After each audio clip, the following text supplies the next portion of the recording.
Welcome to Your Thoughts, Your Reality V-Shorts. V-Shorts are 20-minute or less videos that are geared to bring you enlightening ideas and thoughts that will help you in your journey of life. Keep up with us via our website at ytyrradio.tk or ytyrradio.wordpress.com. Now, here's today's short. Hello and welcome to Your Thoughts, Your Reality Radio V-Shorts or Video Shorts. Today, our guest is Gayane Avetis, who is the author of Cloak and Dagger, Stuck Between Two Worlds. If you've never read the book, then you're in for a treat, as you're going to hear even today, because Gayane is one who loves to help people with, if you will, disabilities. The book is about being stuck between two worlds. In other words, being stuck between two cultures. Gayane Avetis comes from Armenia, and she's moved to the United States when she was 11 years old, so she's kind of got stuck between the cultures of Armenia and the United States, and this is what she addresses in her book. But today she is going to talk to us about another disability that she has, and she wants to address it not only from her point of view, but for anyone who suffers from a disability, no matter what it is. So Gayane, welcome to Your Thoughts, Your Reality Radio's V-Shorts. Hello, and thank you for having me. It's my pleasure. So tell us, what is the disability, or what is, we already know the topic, so tell us about what your hopes and desires are for the show. Well, I'm hoping to reach out to many who have disabilities. It doesn't matter, I guess, what type of disability. It could be their eyes, their vision, basically, or their hearing. It could be that any other physical disability. I guess I just want to talk about that they could reach the same goals and live the same life, mostly as others who don't have the disability, as long as they set a goal and reach the goal. It just, they will need to work much harder than others, but if they work harder, in most cases, they could reach it. Mm-hmm. Well, in previous conversations with you, even when we did our first interview, which was a few months ago, you had mentioned that you have a disability that started when you were a child and how you got through it. And let's start with where you are right now. You're a mother of three. You've written a book. You're working on a series of books from the same title, and another book, and you used to sell real estate, and all of this. No, I didn't. Oh, you didn't sell real estate? I didn't sell real estate. I did more loan. I was on the loan side. Ah, okay. But well, it's a lot of paperwork, which yes, is the too main. much. Yeah, it's too much. I gave up on the real estate part. More paperwork than being an author. Yeah. Well, with all this being stated, let's go, what is the disability that you learned to get by with, and you succeeded even with this disability? I was born with a disability called optic nerve atrophy, which means the nerve in my eyes, it's really, really weak, and I don't I can't see very well. When I first found out when I was second grade in Armenia, and when my grandmother found out first, and some of my really close family members, they thought it was a really big deal. A girl should not have disabilities. Because if she does, then she can't be married off, or she's not going to have the right future. So in a loving way, my grandmother would ask me to hide it, would tell me to hide it. In my family, a lot of time they would be like, don't tell anyone, don't show to anyone. And I was confused at the time, because when you have a disability, it's kind of hard. How can you, constantly be aware of it and not show to others that you just can't see, for example? So I would go to school and sit at the front, and I could not see the board at all, even at the very front seat. But I just didn't tell anyone at first. In Armenia especially, I started to just use my ears and hearing to get everything the teacher was saying to go by with my schoolwork. And I think, and then we moved to the United States, and coming from the disability point of view, I'm really, really glad I came here for a couple of reasons. When I came here, I saw that everybody's wearing glasses, everything's, this is normal for everybody here. But as a child, I was already stuck in my head that it's not normal. Well, for me, it's not normal. Now, it's not like this for everybody in our Armenian family or in Armenia, and I don't know how it is right now because I've been out of there for many years now, like 20, but it was like that for me. Anyway, so I started school, and as the years went by, I learned to carry myself away where no one was able to tell that I have a vision problem. If I was in a class, for example, and a teacher was putting notes and I needed to get the notes, I would separately talk to the teacher and tell her, well, I have this problem and I don't want my classmates to know about it. But at that time, I don't know if it was because I came from the culture that I was told I should hide, or I was just a young teen or preteen, and I was just embarrassed. I didn't want my classmates to know. So anyways, I told my teacher, as long as you write when you're writing on the board, you talk what you're writing, I will know what's going on, and I don't need nothing else. I could do it, I'll be fine. So I started doing that, and my teacher started doing what I asked, and I went through school and college without once being able to see the board. And when I reached 22 years old, until then I couldn't find glasses or anything that could help. And when I reached 22 years old, I was still in college at that time, towards the end. I visited this one doctor who found that there is a glasses that could help me to a certain point. And still was not the biggest help, but anyways, from that time I got the prescription, I got the glasses, but I still don't wear it. But however, I guess I went through school, and I know others with my disability who just kind of quit right after high school, or just didn't want to do anything and constantly said, well, you know what, I have the vision problem. My vision's really bad. I can't do this. I can't do that. But I never had the can't in my vocabulary when it came to doing setting something for my life and going for it. I just told myself, I'm just going to work harder, and I'm just going to do whatever it takes, and there has to be always a way, and I'm just going to find and get what. Always remember that I struggled with the hardest was math, because math was everything on the board. I had to repeat one of my algebra classes. I failed twice, and the third time I just decided that I'm not going to give up, and I needed that class to graduate from college. So I said I'm not going to give up. I went to the college counselor and found out that there's tutors that could help just after staying after school tutoring.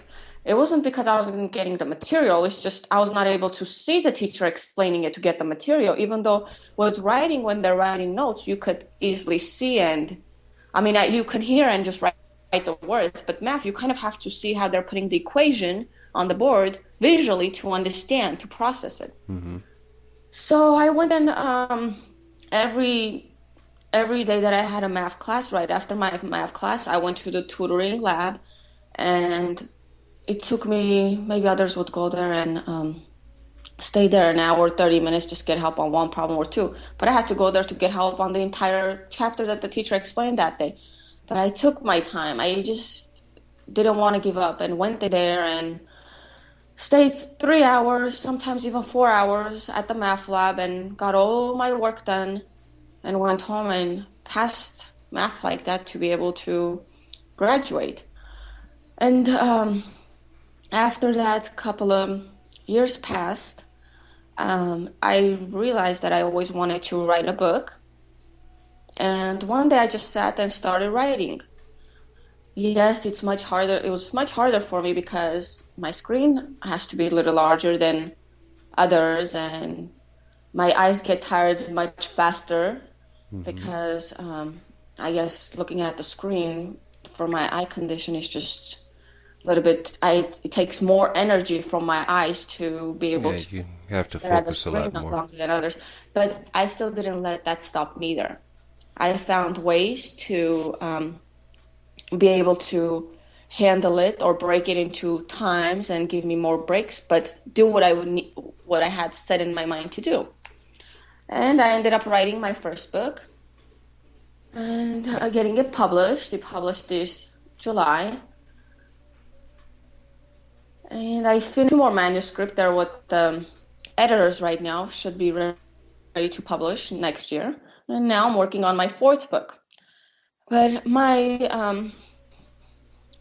I guess my message today is that I want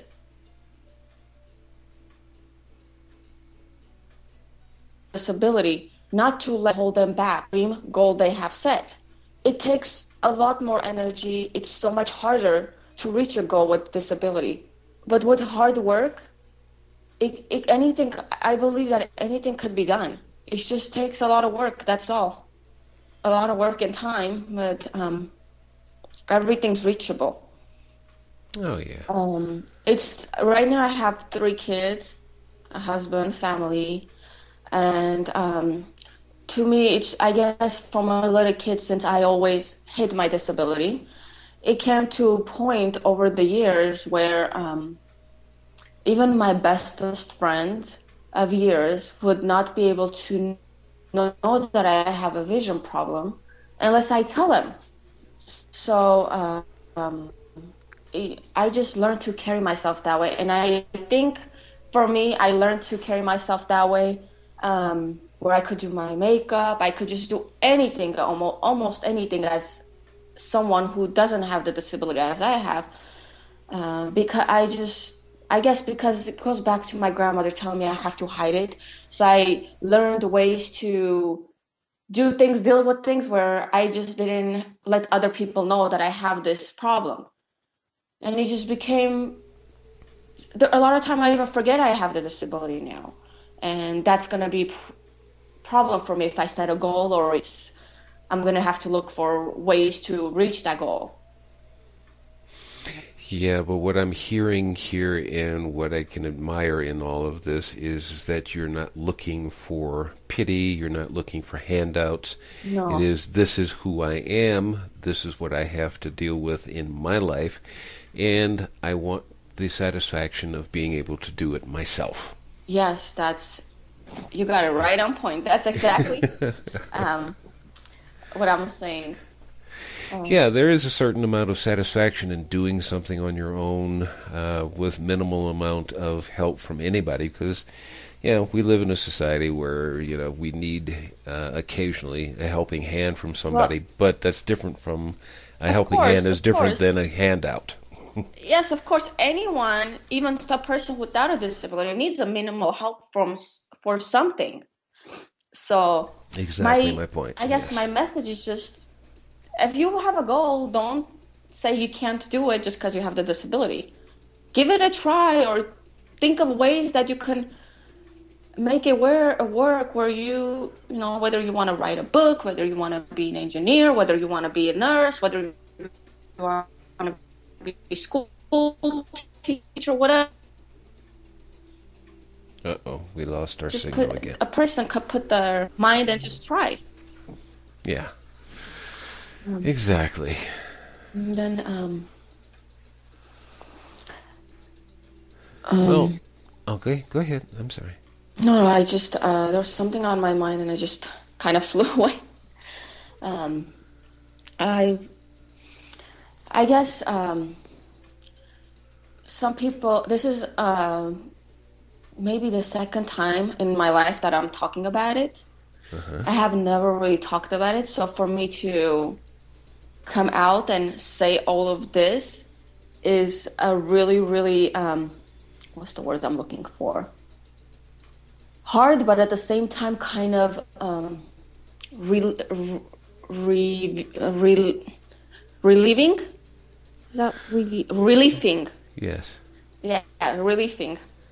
So, yeah, and I guess I just chose to do it because I want to let others know of some of the things that I went through, and it's normal and it's okay. It's okay to feel there's certain, you know, challenges in life when you do have the disabilities. Actually, there's a lot of challenges. Well, I'm going to give you my own personal kudos for actually coming out, because I know it's not something that's easy to do, especially when it's been something that you've been hiding for, what now, more than 25 years. You're giving me a nice number. But yeah, it's been close. Well, you've been in the United States for, what, 20 years now, so, and you're saying that you learned this back in Armenia, so you're talking about in your first year of school or so, something like that. So I'm going to take it you were in school around 5-6 years old, so okay, roughly 25 years. But yeah, I know, but then again, never mind, we won't get into that one. But anyhow, the real key here is that you found that inner strength to share something that's very, very dear to you, very personal to you, and you not only are writing about in your books, you're not writing about, well, you're writing about the differences between living in two different cultures, and now that you're coming out with this on a personal scale of, this is what I had to do and what I had to live with, and I've done this for over 20 years, and now you're just coming up and saying, well, this is like my second time I'm actually talking about it. And for those who are listening, Gayane approached me to say that she wanted to bring this out to you, the public. So I give her great big kudos for coming out and saying, I need to tell other people how I succeeded in what I'm doing.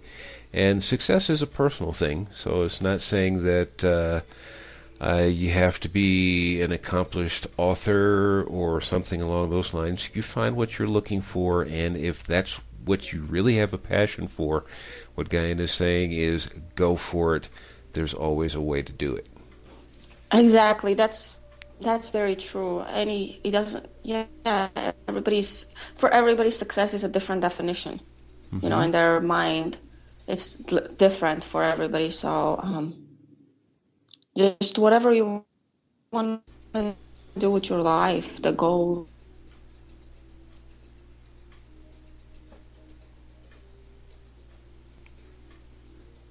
That's all. I guess that's the message. Okay. Do you have anything that you'd like to close with? Any thoughts? Yeah, just I guess I just want to finish up with my book. My book is a fictional. It happens in a fictional country and fictional Middle Eastern country. Everything is not that happens in Armenia, but a lot of the things that are in there, it happened to someone I knew, whether it's my grandmother, whether it's my mother, or a friend. So it's just all about culture and struggles for a young girl or a woman that has to go through. Mm-hmm. I guess and then I want to thank everyone for listening. I hope this makes a positive and a good difference in your life if you do have a disability and want to do something that you wanted for yourself for a long time, and give it a try and see if you could reach that point. Wonderful. Gayane, I know you have a website, so would you mind sharing your website with us before we close? Gavetis, GAVETIS.com. And you can also find me on Instagram and Twitter, and both of the usernames on those are Gavetis09. Alrighty. Well, Gayane, thank you so much for being on Your Thoughts, Your Reality radio video shorts, and also on a couple of interviews that we've had so far, and we look forward to having you again in the future. Well, thank you so much for having me, and I enjoy each time that I have interviews with you guys, and look forward to another one in the future. Definitely. And thank you for everyone for listening and being a part, and we hope that Gayane's inspiration in expressing her some of her deepest secrets has helped you and or someone that you know. Until next time, take care and be well.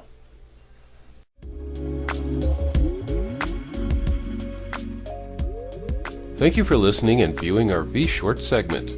Please share this with everyone you know so they too can benefit from the wisdom shared here. Keep up with everything at Your Thoughts, Your Reality Radio through the Follow Us button on our website at ytyrradio.tk or ytyrradio.wordpress.com.